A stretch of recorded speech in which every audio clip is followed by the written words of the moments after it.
Okay, so anybody here a blogger? Blogging, anyone done any blogging? Yeah, okay. Vlogging, I know you are, Leo, so vlogging, video, blogging essentially. How about plogging? How about a plogger? Yes. All right, so I reckon I've actually got a few ploggers in the audience here, but you don't know it. And maybe after my chat today with you, there might be a few more. So I'm India, and I'm a plogger. But what is plogging? Well, plogging is a Swedish term that means picking up litter whilst jogging. So, plogging. Aha! And my journey with plogging started about 10 years ago. I had recently moved back from Sweden, where I'd been living as a student, and I went to live in London, as many early 20-year-olds do. Well, it's safe to say the London life was not for me. I was hit by bouts of anxiety, the people, the pace. I really didn't have a very good mental health was not very good at that time. So I plucked up the courage and I quit my job and I moved here to Folkestone, where I had a bunch of friends living at the time, and then the rent was much cheaper. But because I'd quit my job whilst I was living here, I had no money to do things like the gym. So I started running along the beach instead. And as I started running along the beach every day, I started to feel better. It was amazing. I started to fuel my soul. And I also started to find this connection with nature that I'd never felt before. Well, about the same time, I'd also seen my friends, my Swedish friends, on social media, posting pictures of them plogging. Now, they'd be out for a run, picture of them with a plastic bottle they picked up, #plogging, and I thought, hey, I could do that. I've been looking at ways that I wanted to kind of give back to the environment. Essentially, Mother Nature at this point was my free gym. So this was my way of giving back. So I'd go out for my run and I'd start picking up litter, and I didn't stop it there. I had a paddleboard at the time, so I went out and I picked up litter along the canal. I also did it before and after a sea swim, and even went as far as teaching yoga litter picks, where I'd teach yoga class on the beach and then get my students to pick up litter afterwards. And I started to notice this ripple effect. The more time I spent outdoors in nature, the better I felt, the more connected to the environment I became, the more I wanted to protect it, and I was inspiring others to do the same. Well, I became so passionate about the whole thing that I decided to start a podcast on the subject called Start a Ripple. And I've been lucky enough to interview some incredible guests about the subject, the power of moving in nature for the mind, body and the environment. I've interviewed guests from TV adventurer Ben Fogle to inspiring local Folkestone sea swimmer Kirsty Hogburn. Do you know what's been really interesting about what they all end up coming back to? It's that small acts amount to big changes for the mind, body and the environment. Or the way that I like to see it now, small ripples amount to big waves. Now, I could continue talking to you today about all the inspirational stories I've heard from my chats on this podcast, but instead I'll leave you to listen to it on your way home later.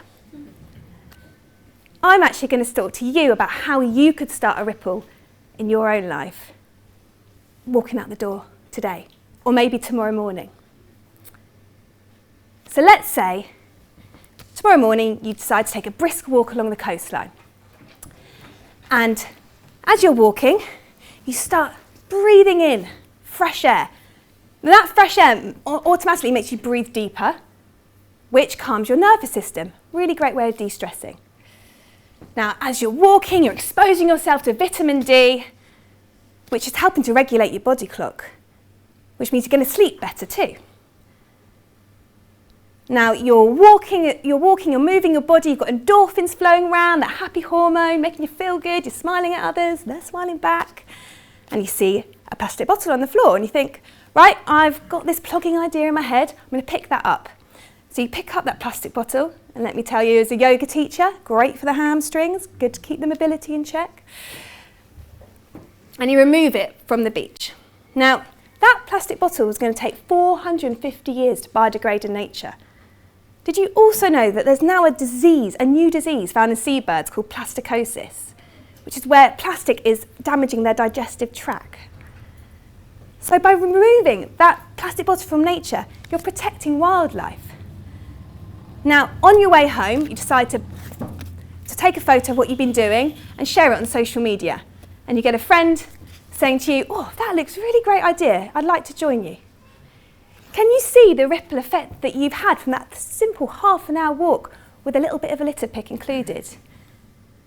Your mental health and physical health has improved. You're protecting the environment and you're inspiring others to do the same. It's this ripple effect.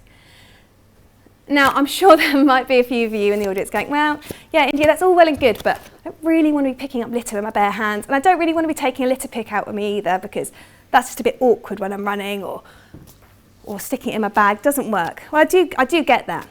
And that's why, in 2020, I decided to raise money for this chap here, a litter picking station. I paddleboarded along the length of the Royal Military Canal in one day between Rye and Hythe, litter picking as I went, to raise awareness for the cause and funds for this. So what is a litter picking station? It provides the community with the tools needed to do a litter pick when you're out and about. So we've got a litter picker here, we've got reusable bags going here, we've got a message on this side and the other side, kind of asking the general public to borrow a picker, pick up litter, recycle what you're finding, and take a photo of it so you can post it on social media and get other people to do it as well. And what I love about these litter picking stations is that you get the community involved. This one here lives on Hythe Beach, and actually I managed to raise enough money to get two, so there's another one at Unit 1 along the canal. And businesses love it too, because they have to adopt a litter picking station, so Unit 1 has it in the canal, and it's great for them to show that they're giving back to the environment as well. And I love seeing people paddleboarding along the canal, jumping out, having a pint in Unit 1, doing a litter pick, or along the beach you see families using it, which is just incredible. So I think we've got a bit of more room along our coastline to have a few more of these, to encourage us all to protect the environment whilst we're out and enjoying nature. So plogging. It might be a funny sounding word that just happens to trend quite well on social media, but I think there's a lot more behind it. And I think we all have the power to become ploggers in our own way. Like I said, it doesn't have to be restricted to jogging and picking up litter. It can be walking. It can be mindfully sitting on the beach, and then afterwards you decide to pick up a little bit of time.